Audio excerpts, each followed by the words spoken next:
Probably the greatest strength of the Mad Titan Thanos is, well, his strength. This is the guy strong enough to punch the Incredible Hulk back into Bruce Banner we're talking about here. The point is, there are very few things in the universe, or about 14 million others, that are capable of giving Thanos pause. Even without the Infinity Stones, he's a force to be reckoned with. But that doesn't mean he never gets scared. Have you ever wondered what it takes to frighten the Mad Titan? Well, let's find out.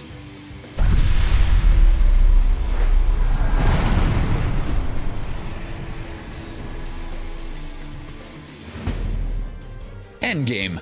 We could go on about how powerful Thanos is, but if you're a Marvel fan, you probably already got that memo. But you know what's way more powerful than the Mad Titan? Here's a hint, there's 6 of them. Yes, of course, we're talking about the Infinity Stones, which drove a large portion of the action in the MCU up until Phase 4. Just one of these ultra-powerful magical MacGuffins is enough to do some serious damage, even to someone like Thanos himself. But with all of them, you become pretty much unstoppable. Just ask Thanos how good all that power felt at the end of Avengers Infinity War. The fact that Thanos got to experience his most triumphant moment made it all the more terrifying for him when things got turned upside down in Endgame. We could go on and on about the similarities between Thanos and Tony Stark that make them the perfect rivals, but we'll do that a little later on. Right now, we just want to relive the sweet moment of shock and terror on Thanos' big dumb purple face when he realized Tony had all the Infinity Stones and he didn't. Stormbreaker. Thanos may have lived a life filled with horrible things, but at least it was an interesting one. He traveled all over the galaxy, encountered tons of different sentient beings, and then decimated their populations and raised their children as his own. Sure, he's not a typical tourist, but that's what makes him so interesting. So it definitely takes a lot to surprise the Mad Titan, but that's exactly what the God of Thunder did during Avengers Infinity War. Thor recently had some exciting and terrible experiences of his own, including having his beloved Mjolnir crushed, losing his brother, and watching his home go up in flames. It's safe to say he had a little bit of pent-up rage at this point, as well as a shiny new weapon called Stormbreaker. No matter how many times we watch Thor strike Thanos in this scene, we can't help but hope he goes for the head this time. Although this blow didn't end Thanos, it definitely gave him a fright. Despite all of his cleverness, Thanos does tend to underestimate his opponents, which is pretty much a trademark trait of being a villain. Self-doubt. As we mentioned earlier, Thanos has traveled all over the galaxy. He's met tons of people, and it's safe to say most of them aren't fans of his, but the Black Order notwithstanding. So it's crazy to think that at the end of the day, Thanos' worst enemy is kind of himself. Yes, Thanos has limits, and while most characters can't see past his massive strength and seemingly limitless resources, they're definitely there. After the events of Infinity War, the Mad Titan is left alone and in complete control of the most powerful items in the universe. He should have everything he ever wanted and felt on top of the world, but instead, he decided to go real-life Stardew Valley all by his lonesome. As far as those ultra-powerful items he spent years and countless resources trying to obtain, well, he destroyed them after all that effort. Not because they didn't match the decor in his shack, but because Thanos was afraid of what he might do if he kept them. He knew the temptation to use them for more than causing the decimation would be too strong for him to resist, and clearly feared what he might do. So although it does almost cost him his life, Thanos used the stones to destroy them. Which seems weird they can even do that. Shouldn't they have some kind of failsafe? They can choose to banish the Red Skull to Vormir, but they don't have an anti-self-destruct protocol? Come on. Overpopulation. Wiping out half of all life in the universe is generally considered to be a pretty serious crime. But the MCU version of Thanos has a pretty different motivation than his comic book counterpart. In the comics, Thanos collects the Infinity Stones and wipes out half of all life in the universe because he's trying to impress a woman. And by a woman, we mean the personification of death. But in the MCU, Thanos is on the hunt for the Infinity Stones because he fears what will happen if he doesn't find them. His justification for his heinous crimes is that he wants to prevent suffering. Particularly, the suffering that will resort when overpopulation causes creatures to run through their limited resources. He claims to have seen it play out on his home planet, Titan, and worries it could happen again on a much larger scale. Sure, Thanos is a bad guy, but he did sacrifice a lot for this goal, including his favorite child, Gamora. Would Thanos really have done that if he didn't fear what would happen if he failed in his task? Self-reflection. As you've probably figured out by now, Thanos is a really, really bad guy. But don't you think it's curious how few heroes he managed to personally take out? When he boarded the Asgardian ship during Infinity War, he defeated Loki, Heimdall, and even the Incredible Hulk. Ultimately, the Asgardians were at his total and complete mercy. Until he totally lost his temper in Endgame, Thanos at least tries to not take lives at willy-nilly. Yet on Titan, he was definitely going to take out Tony Stark before Doctor Strange saved him by giving him the Time Stone. Was he really that furious about the little paper cut our heroes managed to give him? Or was it because Tony was a threat even back then?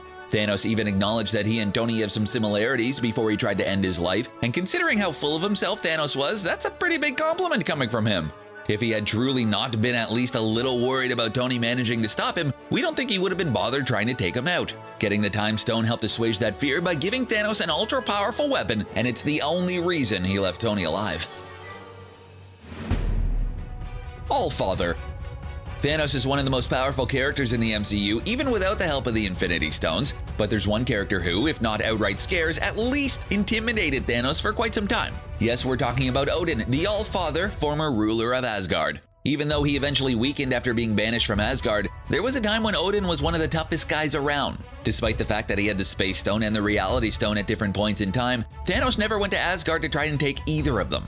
In the comic books, Thanos has faced off against Odin before and was immediately and ridiculously overpowered. So it's not hard to imagine that the same approximate power levels also existed in their MCU counterparts.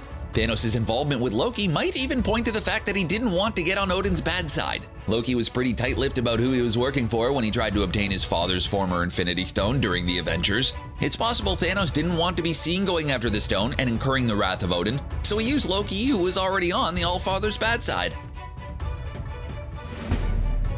Soul.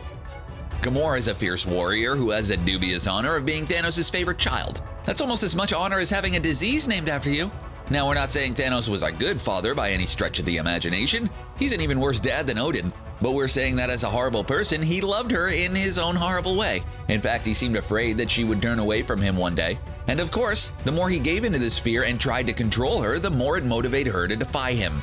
Even the mighty Mad Titan can't defeat a self-fulfilling prophecy, it turns out. And as we all know, Thanos sacrificed Gamora in order to obtain the Soul Stone in the MCU, but in the comic books, Thanos was actually afraid of acquiring the Soul Stone. He feared the soul he might be called upon to sacrifice would be his own, and he definitely didn't want to live out eternity in the Soul World.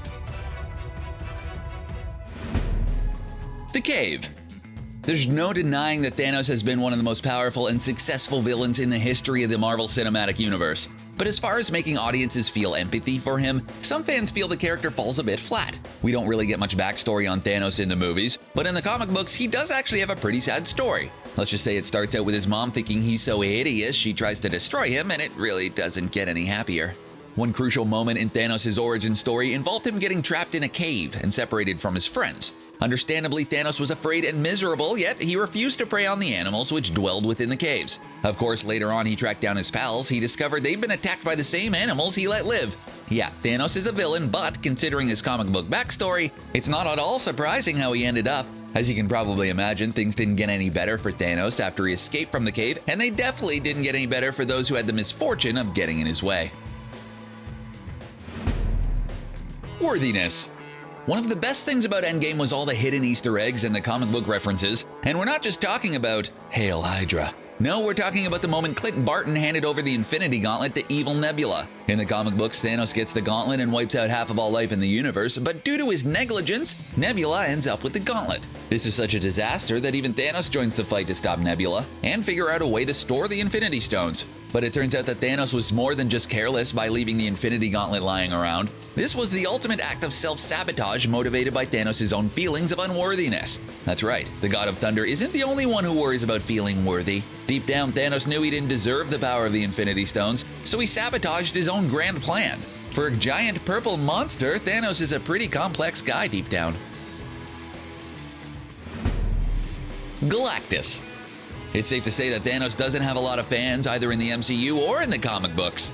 He's made some powerful enemies, including one of the most powerful entities in the Marvel Universe, Galactus. Yes, the obscenely powerful planet eater Galactus. Usually he's just worried about his next meal, but he genuinely hates Thanos, mostly because Thanos ruined one of his aforementioned meals for him in the comic books. Honestly, we don't think Thanos is afraid enough of the ultra-powerful Galactus. Galactus is way stronger than he is, and he has a vendetta against him. At the very least, Thanos is definitely intimidated by Galactus.